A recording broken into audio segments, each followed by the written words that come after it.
gelandet und gerutscht. Aber das war jetzt nicht Fehler des Flughafens.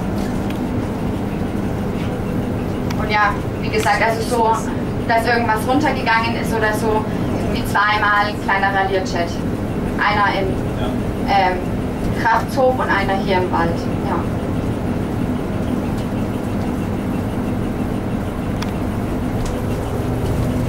So, ja, jetzt nochmal der Turm. Der wurde 1999 gebaut, weil dem kleinen Turm einfach die Gebäude über den Kopf gewachsen sind und die Fluglotsen dann nicht mehr den kompletten Überblick hatten.